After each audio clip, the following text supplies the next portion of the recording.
Welcome to Stan Considers All Things, as we look what it means to be a well-educated person, an heir of Western civilization. Western civilization is the repository of ideas and of values that I believe to be the finest, the highest culture yet to appear on this planet. What are those ideas and values of Western civilization? Can you name them? George Reisman has produced the best summary I've run across, and I'm going to summarize those values and ideas of Western civilization. Western civilization represents the understanding and acceptance of the following. Number one, of reason, of logic, of math, of science, operating, this universe operating by laws that we can understand. In many cultures, much of the environment is magic.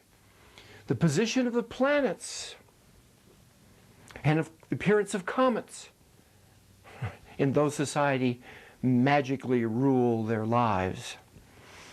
Number two, in Western civilization, the individual has free will to choose between good and evil, and with that free will to choose, the individual remains responsible. Number three, in Western civilization, the individual has the right to life and liberty and property. And as long as he doesn't interfere with the similar rights of others, he should remain free from interference by any other group or government. Outside of the tradition of Western civilization is the clan that harasses the black family. Outside of Western civilization is the government that sends its Japanese Americans into concentration camps. Outside of Western civilization is the government that takes wealth from one group and gives it to another. Number four, Western civilization is reflected in its music with harmony and melody. Number five, Western civilization is reflected in its art, an art which reflects all of those previous values. All five of these items, trademarks, values, ideas of Western civilization, seem to be disappearing from our society today. If anything, they seem to be appearing in the Far East. One little example. You remember, number two, the individual has free will to choose between good and evil, and he is responsible. You remember in Singapore recently where they had the caning incident? In that country, if you do bad things, you are responsible and they beat your butt.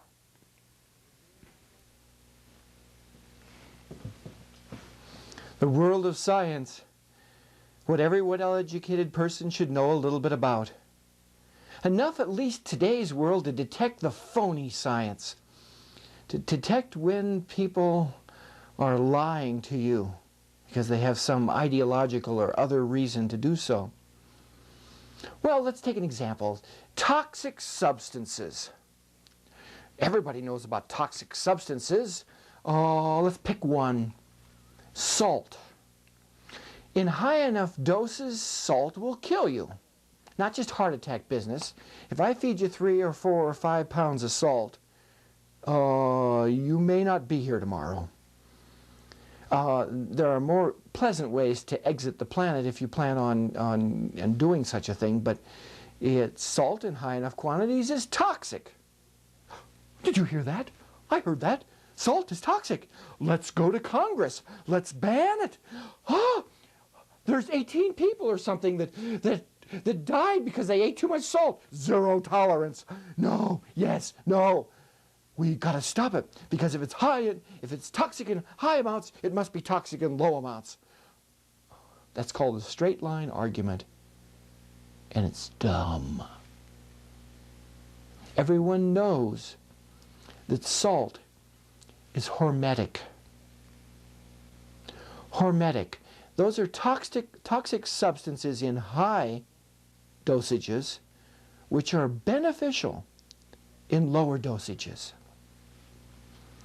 Sure, big doses of salt will kill you, but you need salt in its proper doses in order to live.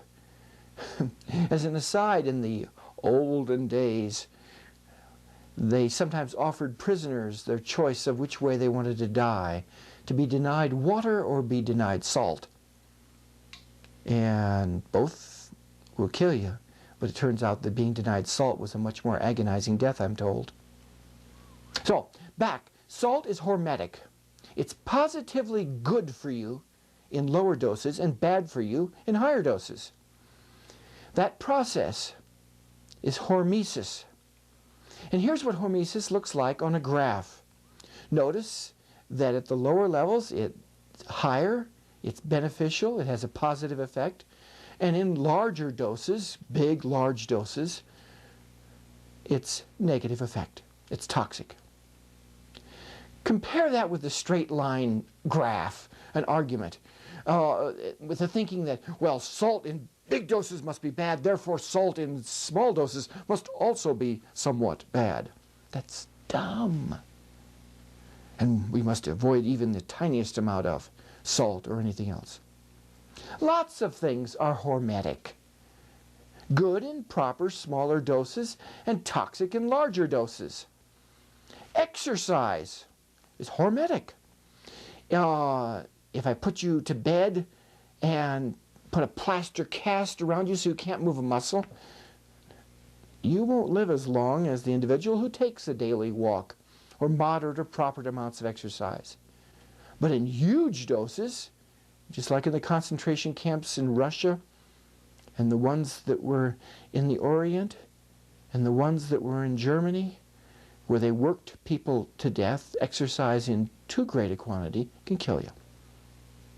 The same is true of selenium or chromium or zinc.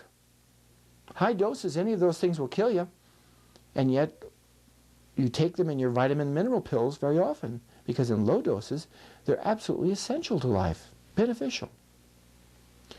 One more. The same is true for radiation. Radiation is hormetic. I don't think that Jane Fonda has ever told you about that fact, that in small doses radiation is beneficial, and it's toxic in high doses, but it's beneficial. Ionizing radiation in low dosages. Not just Stan's telling you.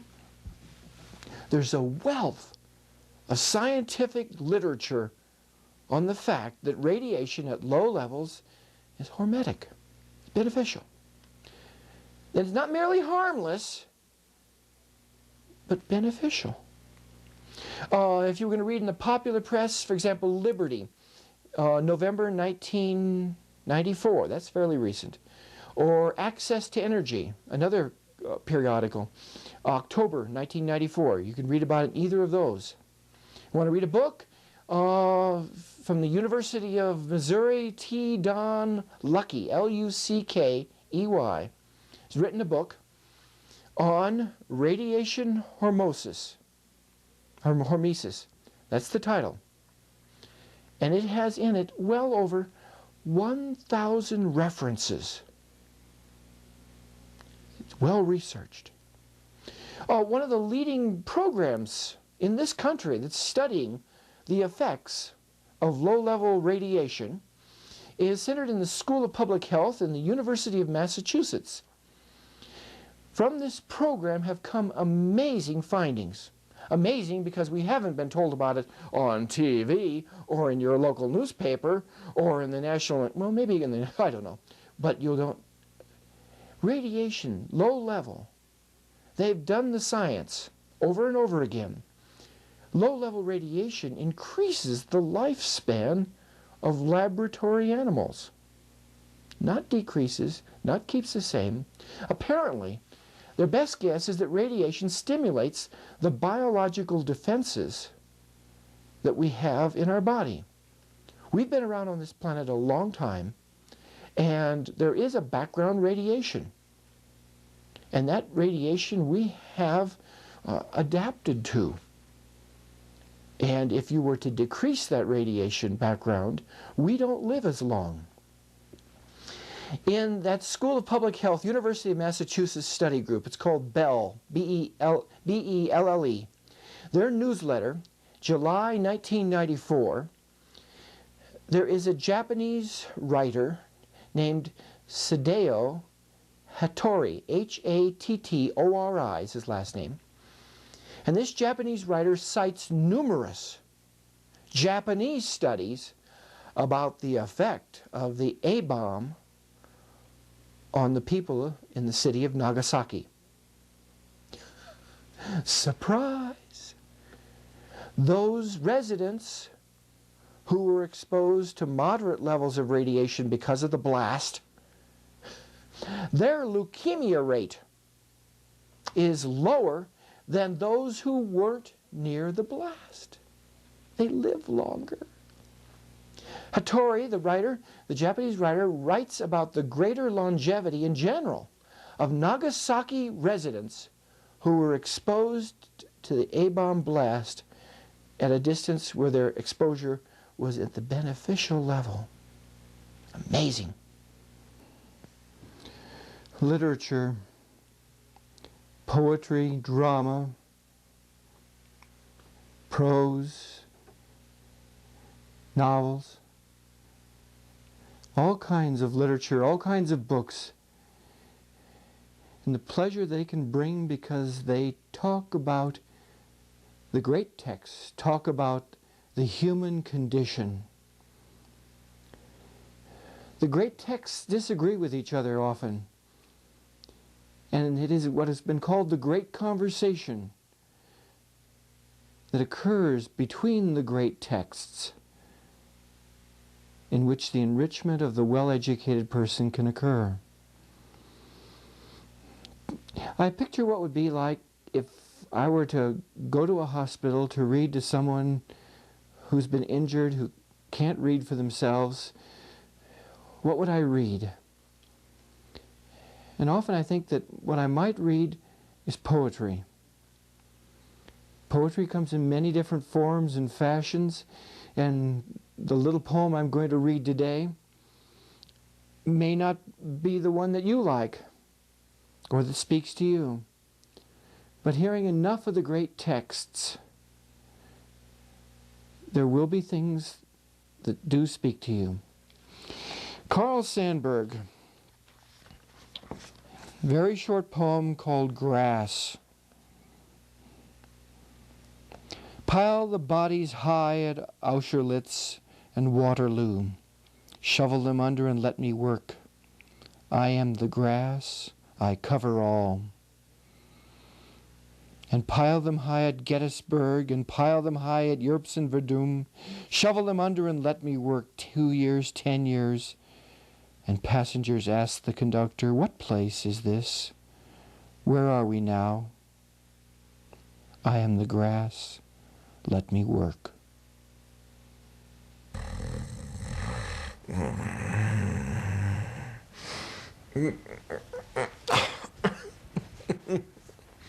Health. Oh, health. Who steps toward health and happiness? One of those steps is the power of touch. I read once in an article years ago about orphanages where little babies were left there and they were fed and they failed to thrive. Many of them died. They were fed. They had 1 million of those babies there, and they were feed, and they changed the diapers. But the babies needed one more thing. Needed to be held. Needed to be touched. Now, of my viewers, many of you out there, it's been rumored, many of my viewers are VCRs, video cassette recorders. Now, you video cassette recorders, you know out there that in order to operate well, you have to be touched. Some of my other viewers, the other ones of you, are human beings. And you also, in order to function well, have to be touched.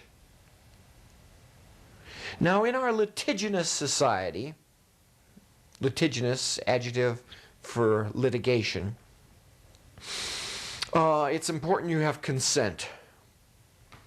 So you should get written consent before you engage in such things as cordial handshakes, affectionate hugs, pats on the back. And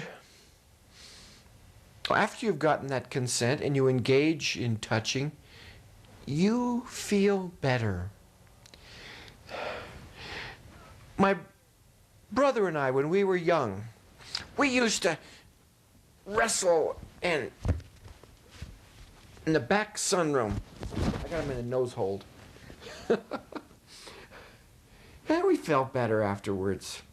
Felt good.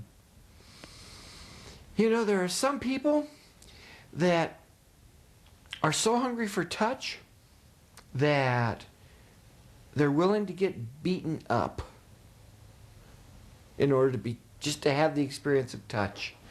The name we have for such people is football players.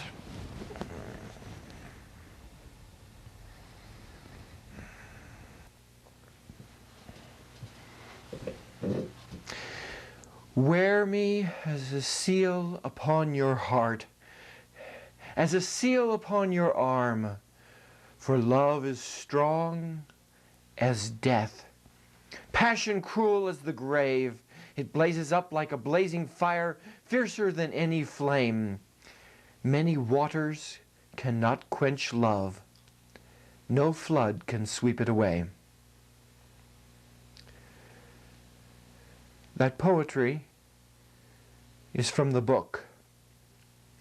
The expression "the book" came to us first in common usage in the 13th century. If someone makes a list of great texts that every well-educated person should read, the book is commonly, most commonly, on that list. And the book is, of course, the Bible. Quiz question. Which word in the sentence I am now speaking is never mentioned in the Bible? The answer is the word the Bible itself.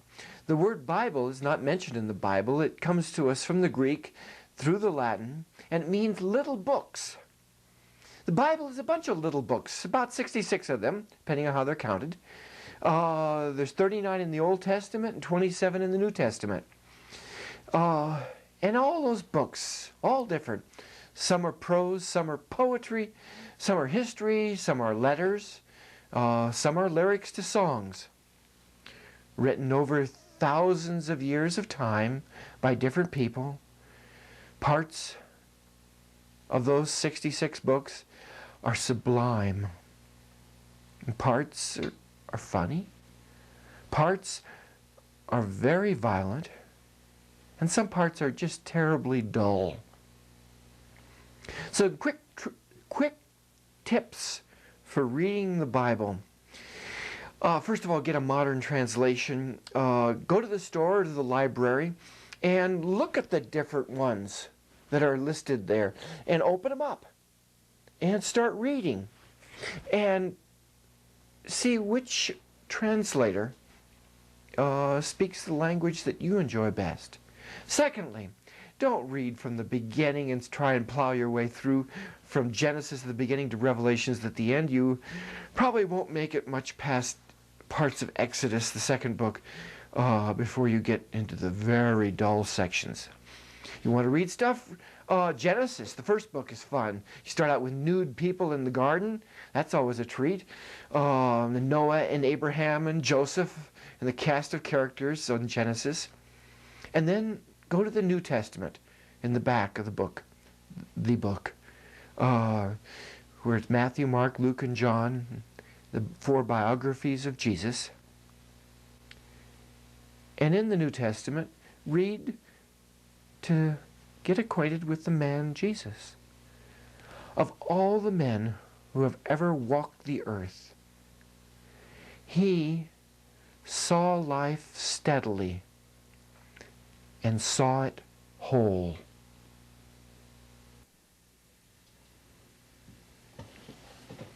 Statistics, it has 2 parts. As we gather the data, we describe and summarize it, like in averages. And then later we predict from the data.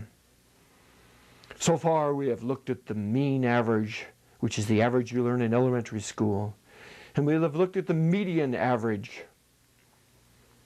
And now we look at the third average, the mode average.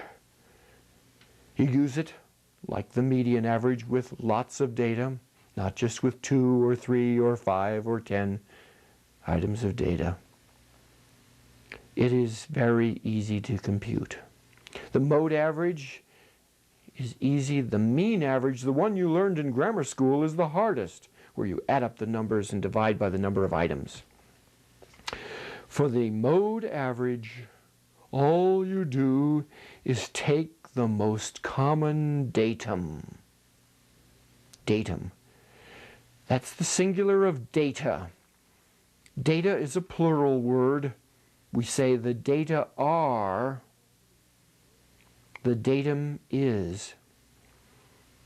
So if I want the mode average of the number of children in this fair city, it might be 2 for any families containing children, the mode average.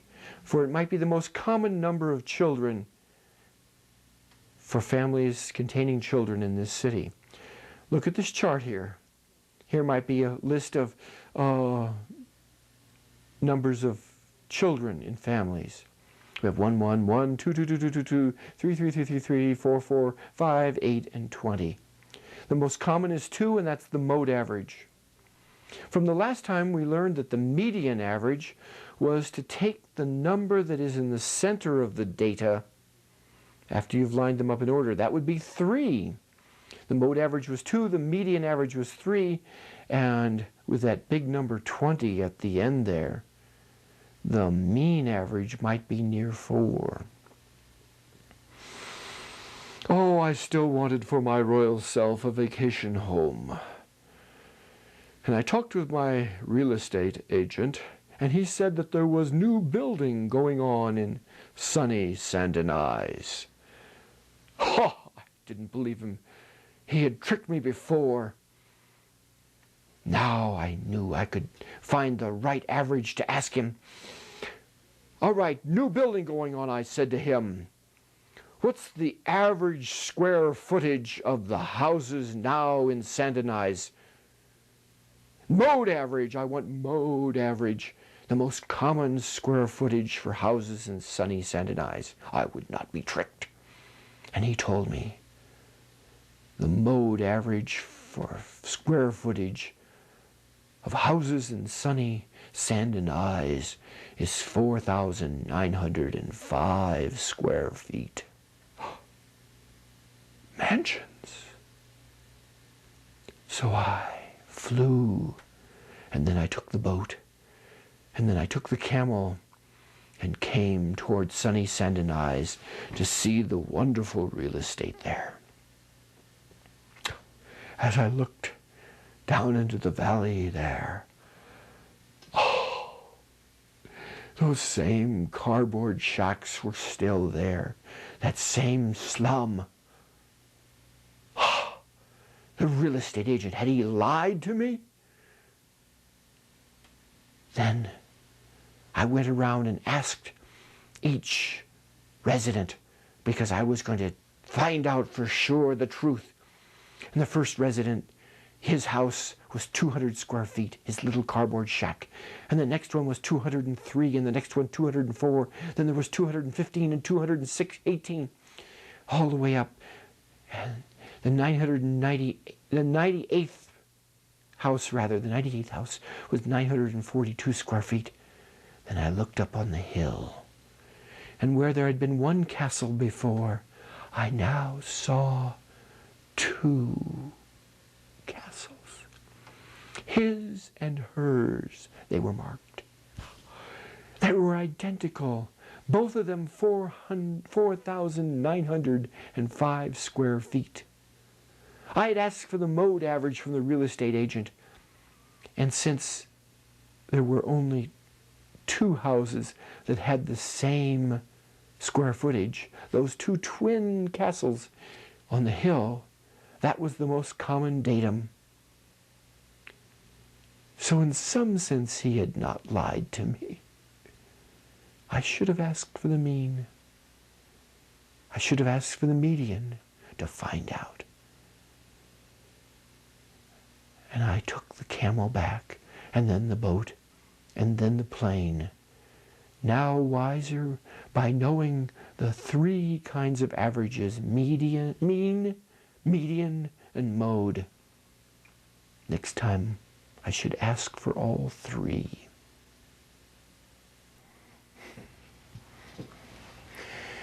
The government in this country owns over 30% of the land. This is a big country. 30% of the land is a lot of land. How much land do you need, I wonder, to house the army? How much land do you need to build courtrooms, or give those those legislators each their little office that isn't little, or prisons to hold those legislators when we catch them with their hands in the till? 30% of the land owned by the government. Incredible. Not enough? Not enough? You know how much raw land cost? Not in the urban, but out there in the country. I right now have a little over 200 acres up near Redding, California, and I've listed that for sale at a little over $400 an acre. $400 an acre. Congress needs more land. They recently spent $50,000 an acre for raw forest land. It's incredible. And how much they buy? They bought $1,900,000,000 worth at $50,000 an acre. There's something wrong.